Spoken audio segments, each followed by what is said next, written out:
हरि ओम नमः सभाभ्यः सभापतिभ्यश्च। इदानीं ज्योतिषगणितस्य स्नातकोत्तर पाठ्यक्रमेऽस्मिन् भवतां समयसां स्वागतम् अत्र वर्तते।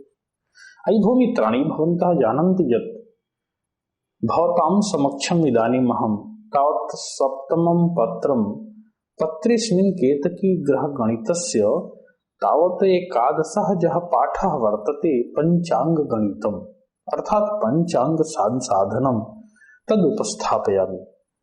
वस्तुतः पंचानाम् अंगानां तत्र समाहारः पंचांगम् इति उच्यते। अर्थात् पंचांगस्य तावत् निर्माणं ज्योतिषगणितस्यैवानुरूपमेव भवति इति। ज्योतिषगणितस्यैव पंचांग निर्माणं तावत् एकं प्रमुखं विषयं वर्तते।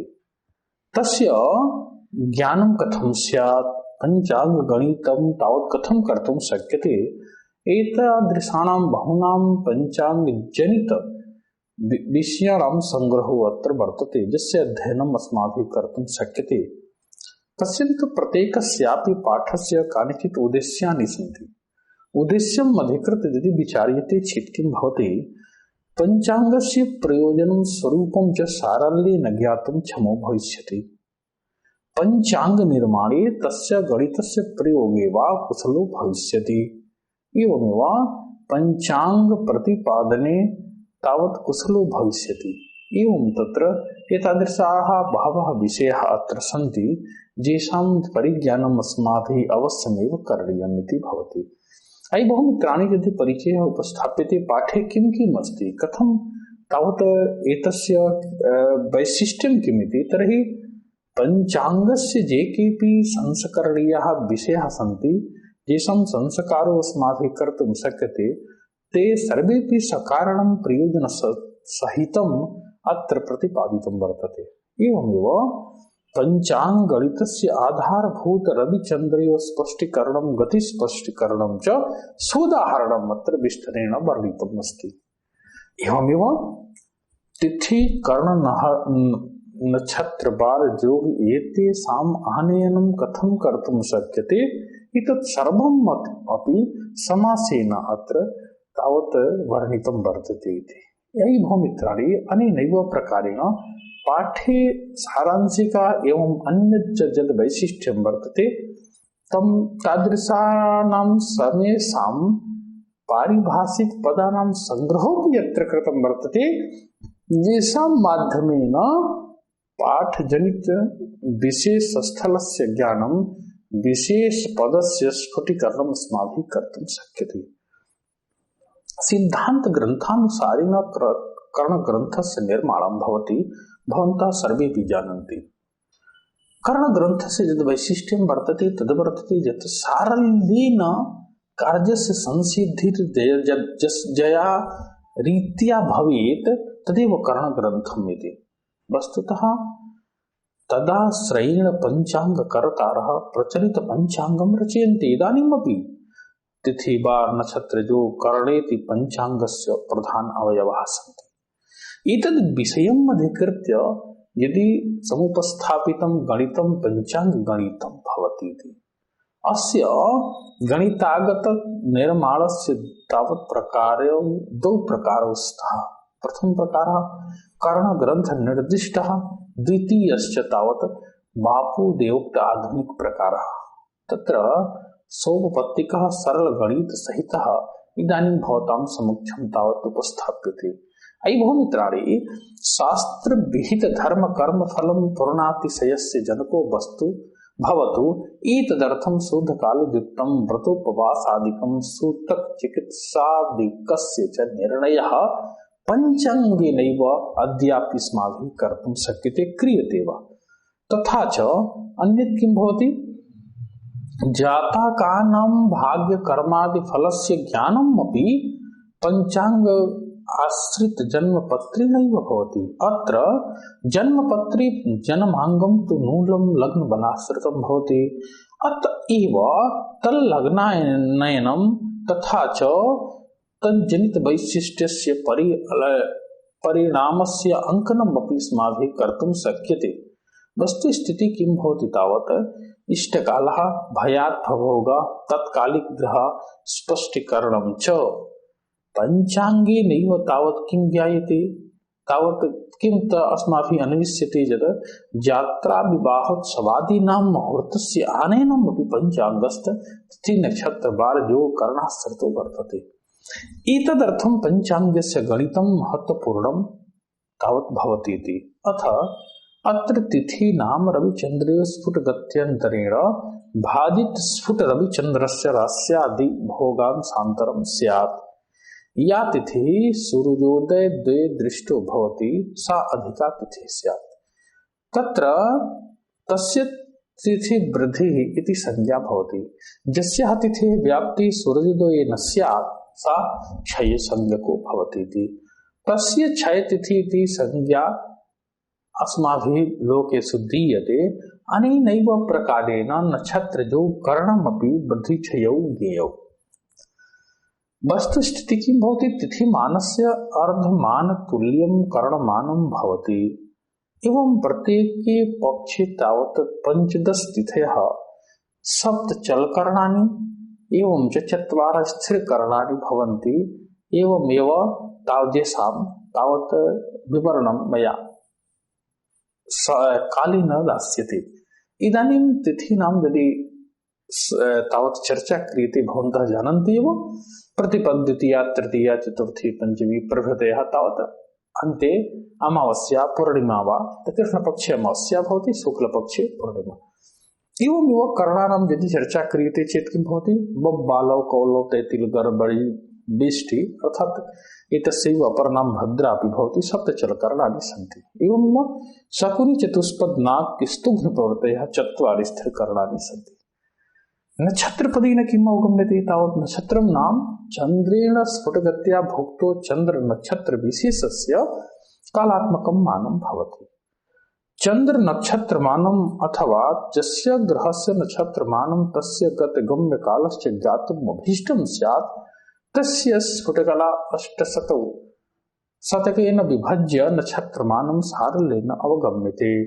तावत् 27 संख्याकानि नक्षत्राणि अपि भवन्ति यथा अश्विनी भरणी कृत्तिकादि प्रभृतयः रेवत्यन्तं यावत् 27 नक्षत्राणि सन्ति। एवं यदि योगस्य चर्चा क्रियते पश्यन्तु तावत् योगस्य कीदृशं स्वरूपं भवति।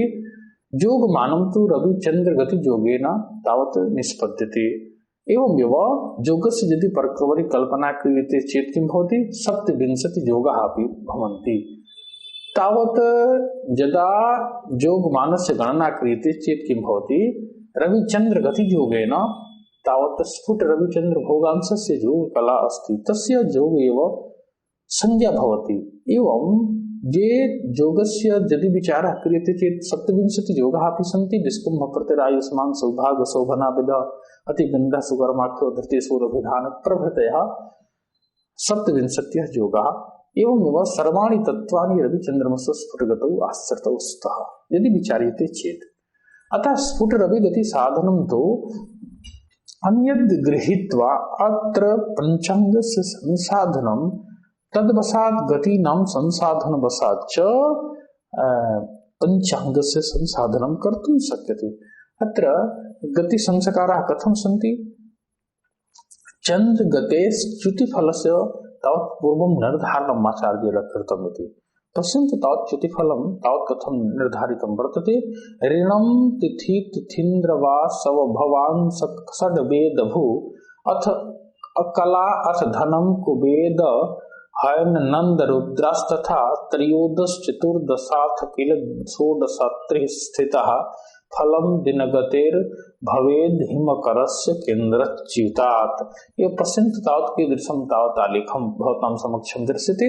च्युतिकेन्द्रांशः दशलब्धे च्युतिफलं किं भवति अनेन प्रकारेण तावत् विभाजितं वर्षे 80-100 परिमितमेव। अत्र यदि श्लोकस्य अर्थः दृश्यते चेत् किं भवति चन्द्रस्य च्युतिकेन्द्राद् तावत् दैनिकं फलं तावत् अत्र प्रतिपादितं वर्तते। तद्वशादेव तावत् तस्य ज्ञानम् अस्माभिः कर्तुं शक्यते। अयि भो मित्राणि यदि चन्द्रगतेः तिथिफलं प्राप्यते चेत् किं भवति पश्यन्तु मनो रवि नववेदाः स्युर्धनं भूरसांसा रविति तिथि सूर्यानंद वेदारिणम सिहो पूरस दस सुरेंद्र द्विसरेला समेता अनेन प्रकारेण द्युगति फल कलास्यु द्युगति फल कलास्यु तैश्च केन्द्राश्रिताश्च एवं तत्र प्रतिपादितं वर्तते यस्य चंद्रगते स्थिति फल कोष्टकं भवतां समक्षम् उपस्थाप्यते मया पश्यन्तु तद्गत वैशिष्ट्यं तिथि केन्द्रांशः कथं दशलब्धे कथं तिथि फलं च किं भवति यदि तस्य संस्कार विशेषस्य संयोजनं वियोजनं वा क्रियते तद्वशादेव एतस्य ज्ञानं सारल्येन अस्माभिः कर्तुं शक्यते। अत्र यदि चन्द्रगतेर्मन्दफल संस्कारम् अस्माभिः विचार्यते चेत् किं भवति पश्यन्तु 80 जुगाद्रयो नगर्तवो नवेशवो नवाब्धयो गजाग्नयः सराश्विनः भवारिणं कृतानवेन्दवो युगान्यग्न्यस्तथा नवाब्धयस्त्रिषष्टिरब्धिपर्वतास्त्रिवारणः नवोरगा यमग्रहा कलाधनं फलं विधोरहर्गते तदीय मंद केन्द्रजम। एवं तत्र प्रतिपादितं वर्तते संस्कार विशेषस्य प्रयोगमपि तुलादि षड्गृहस्थे विशेष एक उच्यते त्रयोदशांश युक्त मंद केन्द्रतः फलं हरेत्।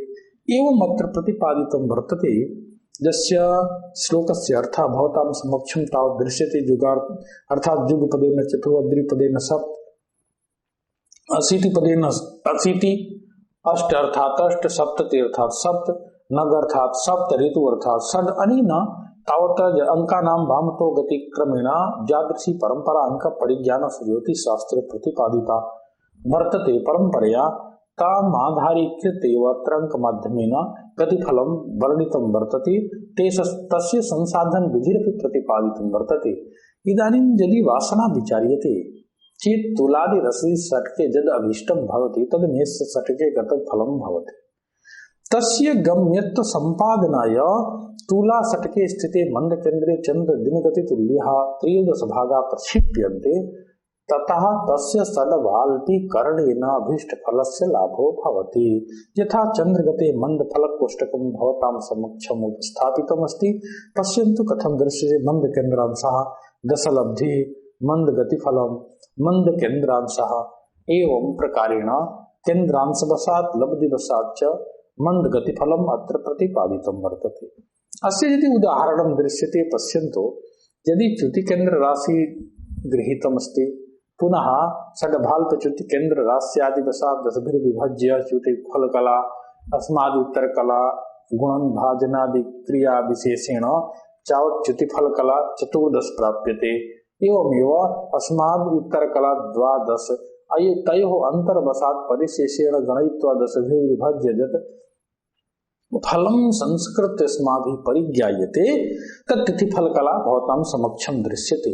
अनेन प्रकारेण यदि विचार्यते आचार्येण यत् चन्द्रस्य स्पष्ट दिनगति साधनार्थं किमुक्तमिति कथं स्पष्ट दिनगति साधनं क्रियते चेत् किं भवति च्युतिथिथि मृदु केन्द्रोत्पन्न संस्कार युक्तः कुनवतुरगलिप्तः इंदुदैनिन्दिनी गति स्यात् अभिमत घटिकाग्नि भोक्तेरभ्रर्तु भक्तो दय भव शशि युक्ताभीष्ट काले शशि स्यात्। एवं तत्र प्रतिपादितं वर्तते यस्य व्याख्यानं भवतां समक्षं दृश्यते।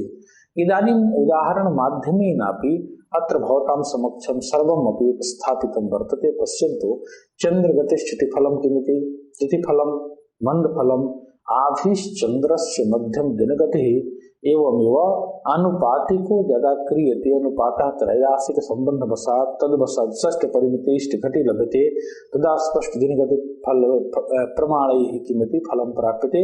एवं ततः प्रातः कालीन चंद्र मध्ये फलस्य संस्कारः क्रियते चेत् इष्टकालीन चंद्रः सिद्ध्यति। अनेनैव प्रकारेण चन्द्रस्य बिम्बं क्षितिज बिम्बं यदि विचार्यते चेत् किं भवति प्रसङ्गेऽस्मिन् आचार्येण उक्तं विधो स्पष्ट भोके पदम स्वग्रहांसान्वितं चन्द्रबिम्बं द्विधा तद्दिनिघ्नं रसाप्तं वियोगो अयनयोर्लम्बनं तद्दिनिघ्नं द्विकृद्विहीनं च भूवा। एवमत्र भुवायामानम् अपि पतितं वर्तते। अर्थात चंद्र स्पष्ट दिनगतिर मूलम स्वनमांशयुक्तं चंद्रबिंबमानं भवति। वस्तुतः अत्र पंचांग साधने आचार्येण प्राथम्येन चन्द्रस्य निरूपणं सम्यक् कृतं, सूर्यस्य निरूपणं च सम्यक् कृतं। यतोहि एतेषां सम्यक् गत्यादिकां निर्धारणं न भवति चेत् पंचांगे मुख्यत्वरूपेण प्रतिपादनं रविचन्द्रयोः वसादेव भवितुमर्हति। अतः तेषां स्पष्टीकरणं तयोः स्फुटीकरणं केन प्रकारेण स्यात् इति तावत् मनसि सुनिश्चित्य आचार्येण एतत् सम्बन्धितं सर्वं फलं सर्वं वर्णनं च अत्र कृतम् इति मन्यते। एतस्य यदि उपपत्तिः विचार्यते पश्यन्तु तावत् चित्रमाध्यमेन चन्द्रबिम्बमाध्यमं वर्तुलखण्डचापः इत्यादि प्रकारेण केपलर द्वितीय नियमेन चन्द्रमन्दकर्णो भुवं परितो नित्यं समान क्षेत्राणि व्याप्नोति। एतस्य क्षेत्रस्य प्रकारः तावत् भवतां समक्षं दृश्यते। समीकरण माध्यमेन एतस्य फलस्य उपस्थापनम् अपि सौविध्यार्थं कृतं वर्तते। पश्यन्तु तावत् अग्रे यदि अस्माभिः विचार्यते चित्रे पश्यन्तु तावत् कथं गणितमाध्यमेन इदं सर्वमपि तावत् भूछायार्धं भूछायायाः मानं भूबिम्बमानं तावत् सूर्यस्य बिम्बमानं चन्द्रस्य बिम्बमानं दिनगतिप्रमाणं क्षितिजलम्बनं तावत् तद्वशात् भूभाया संसाधनं च कथं प्रतिपादितं वर्तते। अयि भो मित्राणि, तावत् क्षितिजलम्बन ग्रहणाधिकार्योः परं लम्बनं प्रसङ्गतया उक्तं यत् कुपृष्ठं स्पृशतो विवस्वन्मयूखः निरुद्धाधाराविष्टनेन नीलेन बहिर्जाति वक्राध्वनातो महीभां स्वपञ्चांश दंशेन पुष्टां विदध्यात्। एवं अग्रे यदि विचार्यते अस्माभिः चन्द्रस्य शरज्ञानं क्रियते चेत् किं भवति?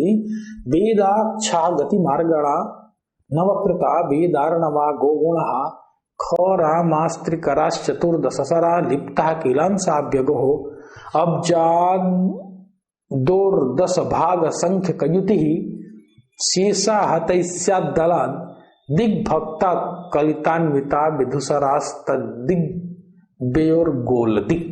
एवं भवति तावत् अत्र व्याख्या प्रसंगे आचार्येण उच्यते। पश्यन्तु तावत् वेदाक्षादिपदेन नवचन्द्रचरखण्डानिपदेन कथं संसाधनम् उक्तमस्ति।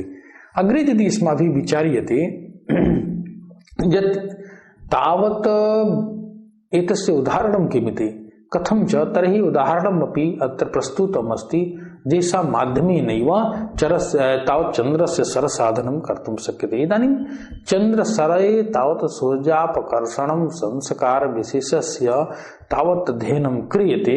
सूर्याकर्षण संस्कारः कः? तर्हि उक्तं यत् सपात चन्द्रो द्विगुणार्कहीनः केन्द्रं च तद्दोर्लवदिग्लवेन ऊनाहताष्टादश तद्दशांशः स्वगोलदिक्को विशिखे प्रदेयः। विशिख अर्थात् सरः। अत्रापि तावत् उक्तमस्ति सपात चन्द्रः पात भोगेन सहित स्पष्ट चंद्र भोगा भवति, स च द्विगुणार्कहीनो द्विगुण स्पष्ट सूर्य भोगेन विवर्जितः इत्यादिना तावत् व्याख्यानं भवतां समक्षं दृश्यते। इदानीम् अन्यत् यद् वैशिष्ट्यं वर्तते तस्य तावत् अध्ययनम् अस्माभिः कर्तुं शक्यते। सिद्धान्तशेखरेऽपि प्रतिपादितं वर्तते चन्द्रग्रहणाध्याये एतस्य संसाधनं कथमिति। पातोनितस्य समलिप्तिकसिक्तरश्मेः जीवाकृतेश गुणितातिजगर्तु भक्ता क्षेपो भवत्यथपिधान पिधेय बिंब योगार्ध मूल मन्ना स्थगितं वदन्ति। स्थगित प्रमाणम् अपि अत्र आचार्येण तावत् श्रीपतिना तावत् स्वकीय सिद्धांत शेखरे तावत् ज्याखण्डेषु नवत्यंशानां परमाज्या तावत् 15 अधिक 34 परिमितम् एव कल्पयित्वा एतस्य तावत् ज्ञानं तत्र कृतमिति। तथैव अस्माभिः अपि एतस्य आनयनं कर्तुं शक्यते। आचार्येण गणितक्रिया अपि गृहीता।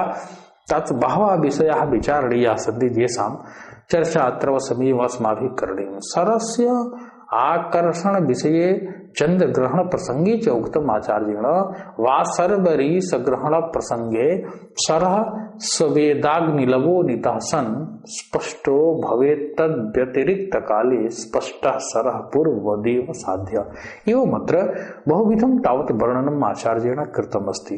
अग्रे यदि विचार्यते स्माभिः प्रसंगेऽस्मिन् चित् किं भवति पंचांग गणितम यद मूलम वर्तते सर्वेभ्यो संस्कारेभ्यो संहृत्य पंचांग गणितम आचार्येण कृतम इदमेव महत्वपूर्णं तथ्यं भवति। यतोहि संस्कार करणार्थं तैः सरस्य फलस्य तावत् च्युति संस्कार विषेदासादिकानां संग्रहो तत्र कृत्वा अन्ते पंचांग गणितस्य यद् मूलं वर्तते तत्तु साधितम्।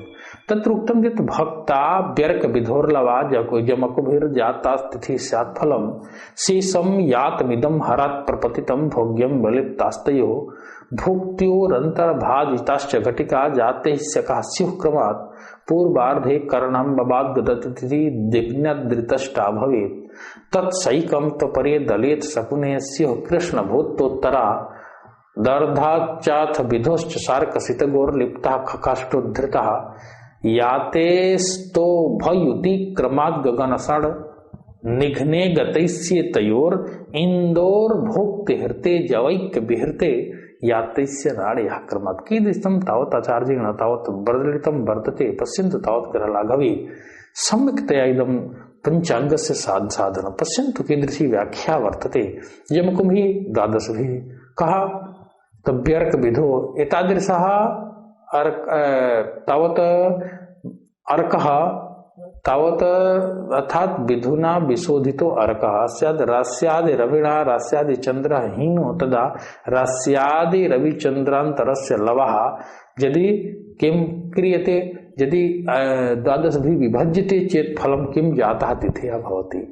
अत्रुक्तम् अनेनैव प्रकारेण तावत् शेषं नाम भाजिते यत् फलं लब्धं तत् भुक्तं स्यात् शेषं हरा तत् भाजकांकात् तावत् पतितं शोधनं कार्यं भोग्यं भवति तयोः भुक्त भोग्योः विलिप्ता कार्या तथा च तद्दिकला भुक्त्योरन्तर्भाजिका क्रमेण भुक्त भोग्य घटिका आगच्छति।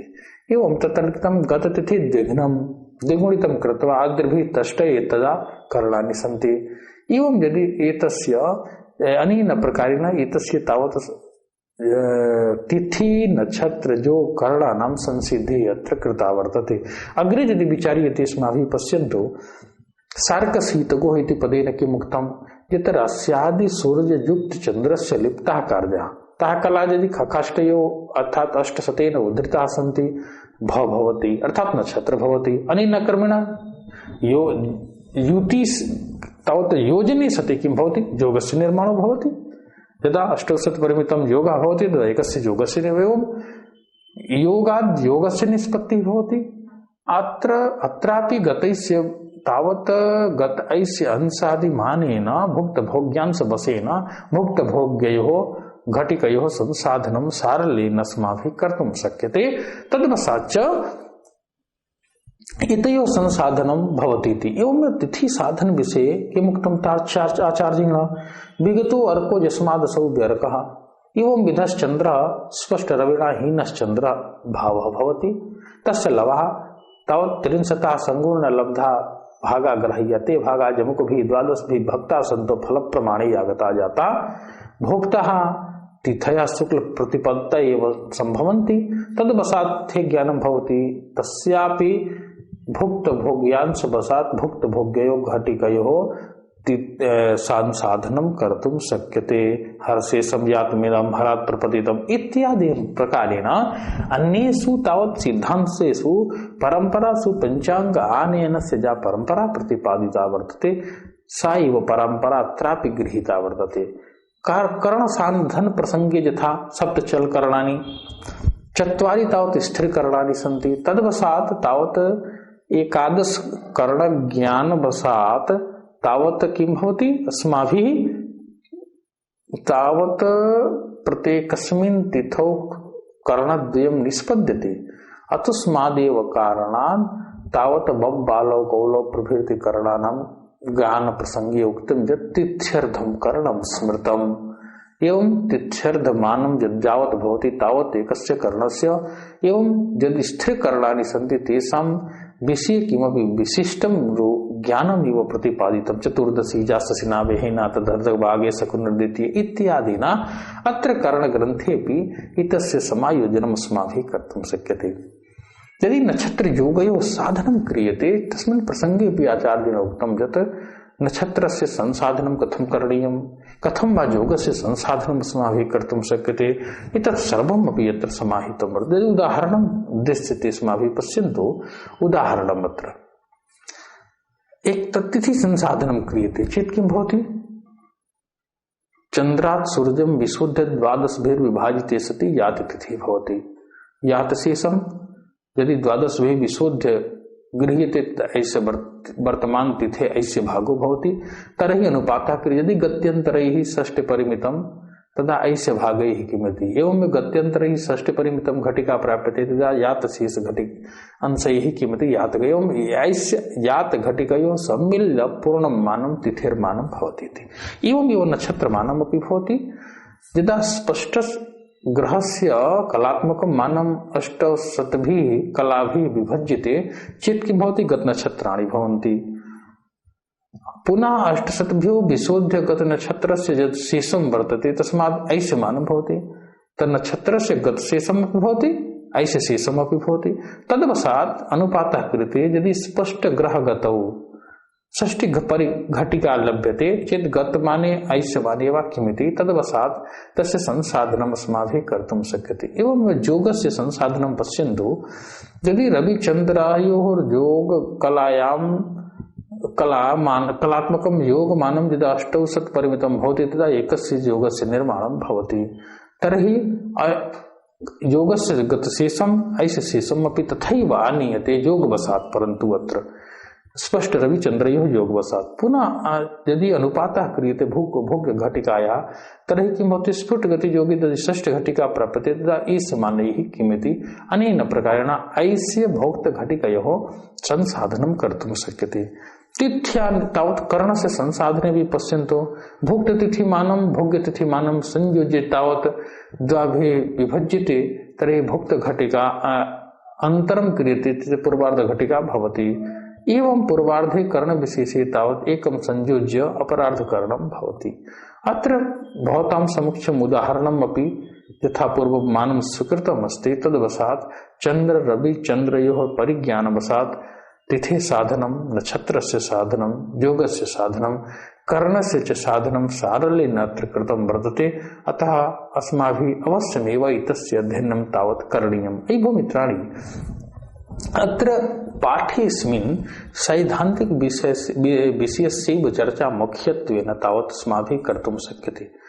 पञ्चाङ्ग ग्रह गणिते तावत् अस्मिन् केतकी ग्रह गणिते तावत् गणितस्यैव प्रयोगो अत्यधिक रूपेण सर्वत्र कृतं वर्तते। अतः केन विधिना तिथि निर्माणं, नक्षत्र निर्माणं, योग निर्माणं, करण निर्माणं वा भवेत् एतेषां संसिद्धिः अस्माभिः कर्तुं शक्यते। अतः अवश्यमेव अस्माभिः एतादृशानां विषयाणां ज्ञानं करणीयम् इति। अयि भो मित्राणि, यदि मुख्यरूपेण अस्य पाठस्य सारः अन्विष्यते तर्हि किं भवति, तावत् तिथि नक्षत्र वार जो करणानां समूहो पञ्चाङ्गपदवाच्यं भवति। तत्र परन्तु तिथेः निर्माणं रविचन्द्रयोः वशात् भवति, योगस्य निर्माणमपि रविचन्द्रयोः वशादेव भवति। तावत् कर्णस्य निर्माणं तिथ्यर्थं करणं तद्वशादेव भवति। परञ्च तावत् वारज्ञानं प्रतिदिनं तावत् चतुर्थात् दिवसाधिपः क्रमेण तावत् प्रचलति। सिद्धान्ते या वारस्य आनयन प्रक्रिया प्रतिपादिता वर्तते तद्वशादेव तस्य निर्माणं भवति। अतो अत्र मुख्यत्वेन रविचन्द्रयोः ज्ञानं, रविचन्द्रयोः स्फुटत्वम् अपेक्षितं वर्तते। यदि रविचन्द्रयोः सम्यक्तया गतिज्ञानं तावत् स्पष्टांशमानं वा न तावत् ज्ञायते चेत् तावत् स्पष्ट रूपेण पंचांगस्य ज्ञानम् अस्माभिः न कर्तुं शक्यते। अतस्मादेव कारणात् चंद्रे काले के संस्काराः सन्ति, कथम् अस्माभिः एतस्य ज्ञानं करणीयं, किं किं च तावत् योजनीयं भवति। अयि भो मित्राणि, यदि सारांशिका विचार्यते अस्माभिः, पाठस्य सारांशिका कीदृशी वर्तते तर्हि पश्यन्तु। अस्मिन् पाठे तिथि नक्षत्र जो करणानामानयनं सुगमरीत्या प्रतिपादिता वर्तते। तेषां गतगम्य घटिकादि मानानां च ज्ञानं वर्तते। तेषां स्वरूपाणि अपि सारल्येन प्राप्यन्ते।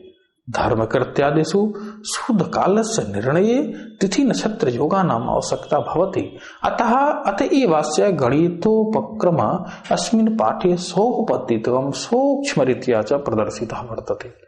लोकव्यवहारे प्रयुक्त पंचांगेषु एतदतिरिक्तं ग्रहणम् उदयास्तं मार्गत्वं वर्तपर्वादयो अन्ये लौकिक विषयोपि पंचांगकर्तारः तावत् दीयन्ते।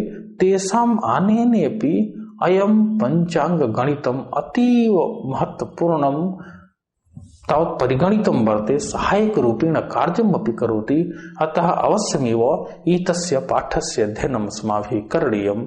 अत्रैव मया विरम्यते। जयतु भारतम्, जयतु संस्कृतम्।